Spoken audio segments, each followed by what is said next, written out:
Assalamualaikum warahmatullahi wabarakatuh. Perkenalkan, saya Krisnada Hadiana, bisa dipanggil Nada dari D3 Pajak PKStan. Nah, pada hari ini, pada penyuluhan kali ini, saya akan membahas tentang topik mudah dan sederhananya pajak UMKM.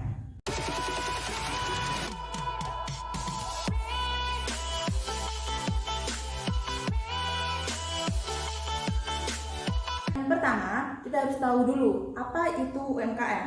Jadi, UMKM adalah usaha produktif yang dimiliki perorangan atau badan usaha yang telah memiliki kriteria sebagai usaha mikro. Apa itu usaha mikro? Jadi, usaha mikro itu yaitu mempunyai kekayaan bersih maksimal 50 juta, tapi tidak termasuk tanah dan bangunan. Lalu, penjualan tahunannya maksimal 300 juta. Itu sesuai dengan Peraturan Perundang-undangan Nomor 20 Tahun 2008. Nah, selanjutnya kita harus mengetahui siapa sih itu UMKM. Jadi, UMKM kita lihat dulu di desa kita, itu kan mata pencahariannya ada petani, ada peternak, ada yang berjualan di toko-toko atau toko kelontong. Nah, mereka itu yang usahanya perorangan maupun badan itu dikatakan sebagai UMKM. Nah, contoh nyata dari UMKM itu ada beberapa, yaitu yang pertama ada pengusaha kolam dan peternak ikan, ada pengrajin keset, ada pengrajin marmer, ada pengusaha bengkel, ada pengusaha makanan ringan, lalu juga ada pengusaha batik. Kenali usahamu, apakah kamu termasuk UMKM? Selanjutnya, kita akan membahas tentang apakah peternak ikan, lalu pengrajin keset, pengrajin marmer itu harus membayar pajak. Oke, kita lihat dulu.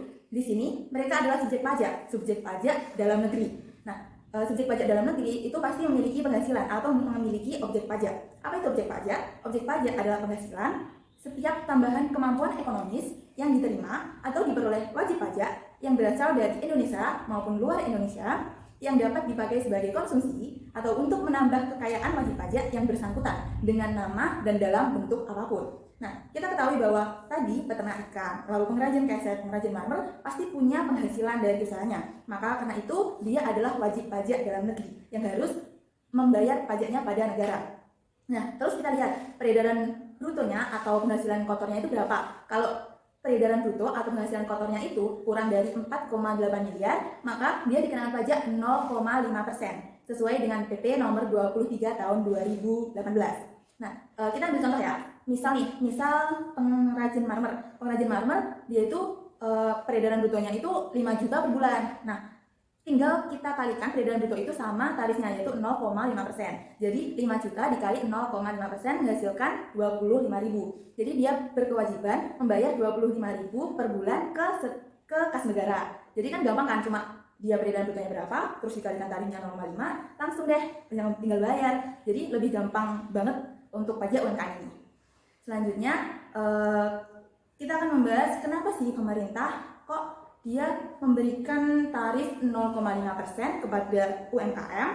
Itu pasti ada sejarahnya. Jadi yang pertama pada tahun 2013 dari pemerintah yaitu mengeluarkan peraturan pemerintah nomor 46 tahun 2013 tentang pajak UMKM yaitu 1% tarifnya. Terus karena dipikir pemerintah harus menggali potensi UMKM, jadi pada tahun 2018 dia ngeluarin lagi tuh PP nomor 23 tahun 2018 yang berisi tentang pajaknya, tarifnya diturunin menjadi 0,5%. Kenapa sih pemerintah nurunin pajak tarif UMKM 0,5? Tujuannya itu yang pertama adalah memudahkan UMKM dalam melaksanakan kewajiban perpajakannya, lalu mengurangi beban pajak sehingga UMKM lebih patuh dalam perpajakannya, lalu membantu mengembangkan usaha UMKM, dan UMKM itu bisa naik kelas. Artinya si pelaku UMKM ketika mencari modal di bank itu lebih gampang gara-gara dia patuh membayar pajaknya. Jadi si bank itu akan melihat bahwa si pelaku UMKM ini dia patuh membayar pajaknya, jadi pasti nanti kalau meminjam uang juga patuh dalam membayar utang dan cicilannya.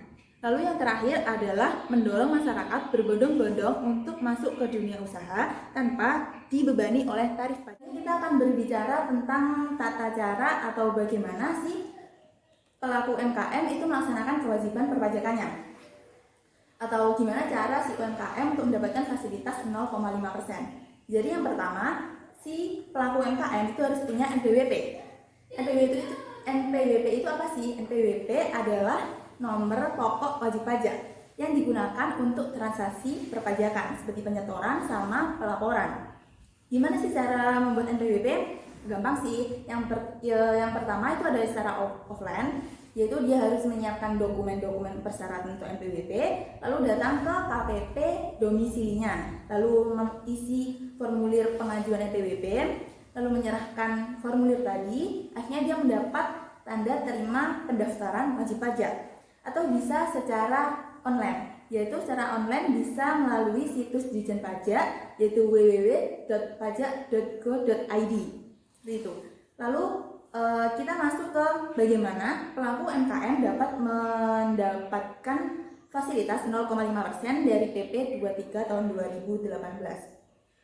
Nah, itu wajib pajaknya itu harus mempersiapkan dokumen dulu, terus mengajukan dokumen sama pendukungnya itu ke KPP yang sesuai dengan domisilinya. Lalu nanti dia akan mendapatkan surat keterangan penggunaan tarif 0,5% untuk usahanya. Nah, kalau sudah bisa mendapatkan surat keterangan, otomatis dia bisa menggunakan tarif 0,5%. Setelah itu dia harus menghitung pajaknya dengan menghitung peredaran brutonya dulu, lalu mengalihkan tarifnya 0,5%.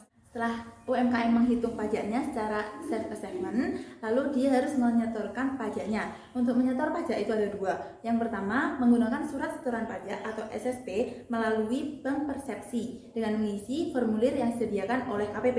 Terus yang kedua, bisa membayar pajak dengan e-billing dengan cara membuat kode billing dahulu di laman resmi DJP. Lalu setelah menyetorkan pajaknya, tentunya harus melaporkan pajaknya. Melaporkan pajak bisa secara online melalui DJP online, yaitu dengan menyertakan nomor transaksi penerimaan negara sesuai dengan tanggal validasi saat dia menyetorkan pajak. Nah, tadi kan udah tahu bahwa pajak dari UMKM 0,5%, lalu tahu cara kewajiban perpajakannya UMKM. Selanjutnya, apakah pemerintah masih memberikan keringanan lagi? Jawabannya iya. Kita lihat kan bahwa di dunia sama di Indonesia itu terserang COVID-19, di mana itu berpengaruh pada industri-industri UMKM. Dia pasti mengalami kerugian, terus produksinya juga menurun. Nah, karena itu pemerintah memiliki sebuah insentif untuk pelaku UMKM, yaitu membebaskan PPh final atau PPh final ditanggung oleh pemerintah. Karena 0,5% tarif penghasilan final ditanggung oleh pemerintah, maka pelaku UMKM tidak perlu membayar pajak atau menyetorkan pajak, ataupun apabila dia bertransaksi, maka orang yang pemungut atau memotongnya tidak perlu memotong pajak dari pelaku UMKM. Nah, insentif ini berlaku dari selama 6 bulan, yaitu dari April sampai September. Tapi karena pemerintah baik, maka pemerintah memperpanjang insentifnya sampai Desember. Tapi ada cara-caranya nih buat bisa mendapat insentif pembebasan pajak atau pajak ditanggung pemerintah. Yaitu yang pertama, si UMKM, pelaku UMKM itu harus mengajukan surat keterangan menggunakan insentifnya, yaitu pergi ke KPP atau melalui laman DJP, laman resmi DJP. Jadi nanti setelah mengajukan, dia mendapatkan surat keterangan, lalu dia setiap bulan itu harus melaporkan realisasi PPh final ditanggung pemerintah melalui laman DJP. Jadi itu dilakukan setiap bulan maksimal tanggal 20 bulan berikutnya. Seperti itu. Jadi tadi kan udah dibilang bahwa pajak UMKM itu ada 0,5%, di mana itu sangat sedikit. Dan juga pemerintah juga memberikan keringanan lagi karena COVID ini, yaitu sampai Desember. Jadi sudah pastikan bahwa itu pajak UMKM sangat mudah dan sangat sederhana. Tidak ada alasan lagi untuk kita maupun pelaku UMKM di sana untuk tidak membayar pajaknya, karena pajak itu bermanfaat untuk kita semua. Saya Krisna Diana, sekian dan terima kasih. Pajak kita untuk kita.